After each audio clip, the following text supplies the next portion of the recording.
नमस्कार दोस्तों, good morning. कैसे हैं आप लोग? कमेंट करके ज़रूर बताइएगा। Welcome back to my YouTube channel.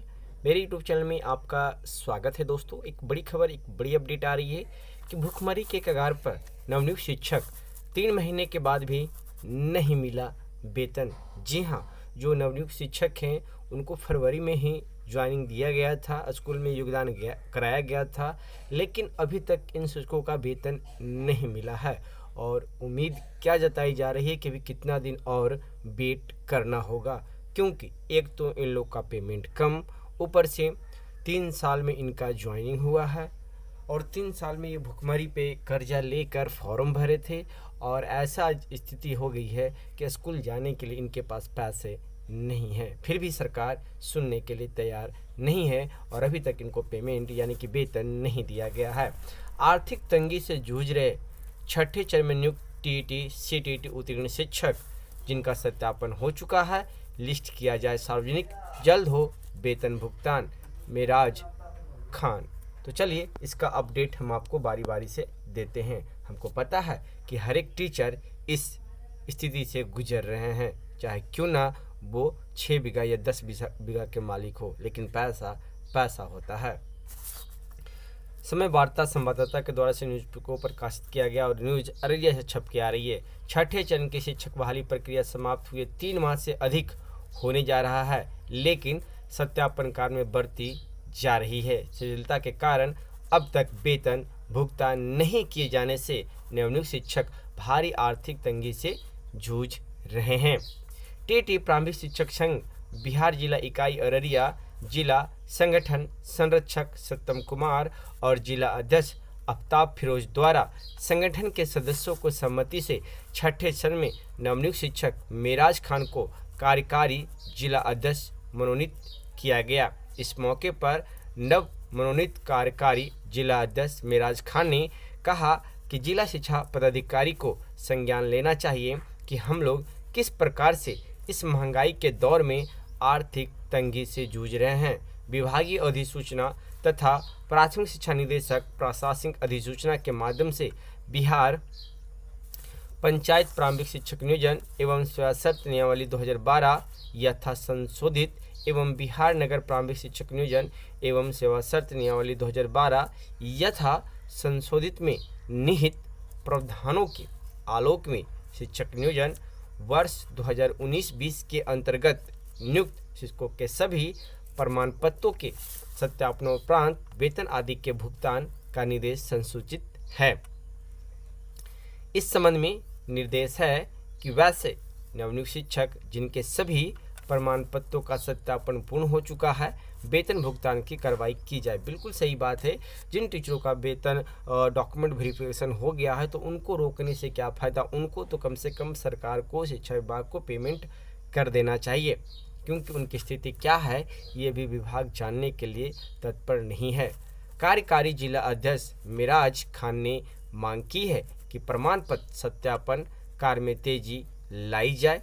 साथ ही वैसे नवनियुक्त शिक्षक जिनका प्रमाण पत्र का सत्यापन हो चुका है को सूची सार्वजनिक किया जाए। साथ ही सेवा पुस्तिका संधारण और अनुमोदन तथा साथ ही ईपीएफ अकाउंट खोलने सहित उनके वेतन भुगतान की कार्रवाई की जाए।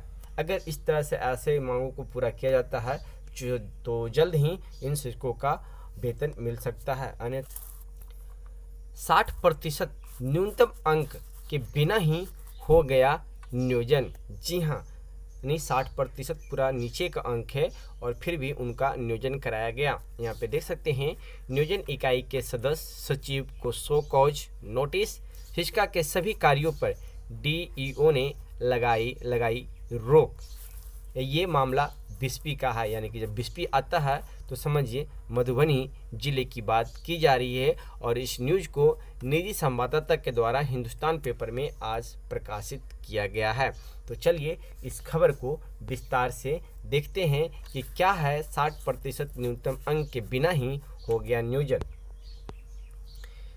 जो लोग चैनल पे नए जुड़े हैं, चैनल को एक बार सब्सक्राइब जरूर कर लीजिएगा, बेल आइकन को भी प्रेस जरूर कर लीजिएगा और वीडियो को लाइक भी जरूर कर लीजिएगा। बिस्पी प्रखंड नियोजन इकाई के इस छठे चरण में नियोजन के दौरान की गई गड़बड़ी लगातार सामने आ रहा है। इस मामले में गड़बड़ी सामने आ रही है और कार्रवाई भी की जा रही है, यानी कि विभाग में जो गड़बड़ियां हुई हैं, जो शिक्षक बहाली में गड़बड़ी हुई है, उसको पकड़ा भी जा रहा है और उस पर कार्रवाई भी की जा रही है। जैसा कि कल हमने 22 अभ्यर्थियों का फर्जी नियोजन जो हुआ था वो बताया था, और आज यहाँ पे देख सकते हैं कि नियोजन कराया गया है। किस तरह से कराया गया वो देख लेते हैं, थोड़ा सा एनालिसिस कर लेते हैं।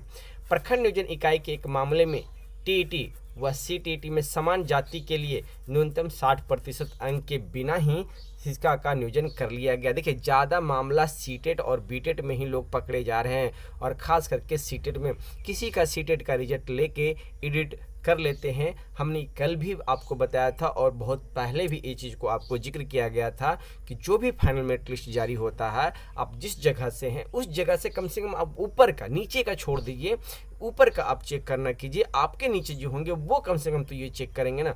आप जिनका जिनका चेक करेंगे, सिर्फ रोल नंबर आपको चेक करना, वो किस ईयर में पास है वहाँ इंडिकेट किया हुआ रहता है और रोल नंबर दिया हुआ रहता है। बस उस रोल नंबर को निकाल के सीटेट के लिंक पे जाके डाल देना है, उसका रिजल्ट आपको बता देगा कि वो सही है कि गलत है। देखिए, एक समान जाति के न्यूनतम 60%, अब सब महिला है तो कितना अंक आया है तो ये भी देखना होगा, क्योंकि महिला को 82 से ऊपर में भी मौका दिया जाता है। न्यूनतम 60% अंक के बिना ही शिक्षिका का नियोजन कर लिया गया। डीओ नसीम अहमद ने इस मामले में नियोजन इकाई के सदस्य सचिव को इसके लिए सौकोज किया है। कहा गया है कि 2 दिनों के अंदर 60% से कमतर अंक होने के बाद भी किस नियम के तहत इनका चयन किया गया। अभी इनका देखना होगा कि कितना नंबर आ रहा है, वो देखना होगा। इनका चयन किया गया है। चयनित अभ्यर्थी कंचन कुमारी यादव प्रदेश के बाहर की है। अच्छा, ये अदर स्टेट की है, तब इनको 60% अंक आना चाहिए। अगर कम है तो इन पे प्रॉब्लम हो सकता है। कंचन कुमारी यादव प्रदेश के बाहर की है। उनका चयन समान कोटि में किया गया है, जब इनका अंक केवल 56.66% ही है, जबकि इसमें 60% अंक की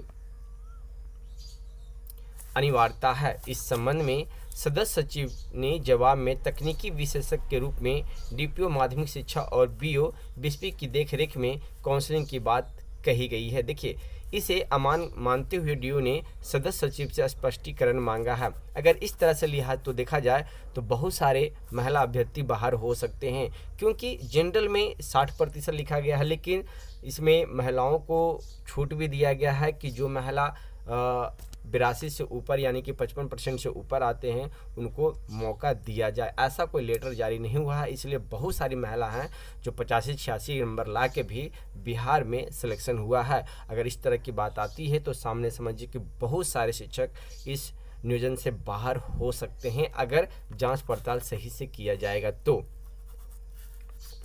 इसी नियोजन इकाई में 6ठी से 8वीं के लिए यूआरएफ कोटि में रेखा कुमारी का चयन हिंदी विषय के लिए किया गया, लेकिन इनकी प्रतिष्ठा का विषय गृह विज्ञान व सहायक विषय राजनीति शास्त्र व समाजशास्त्र है।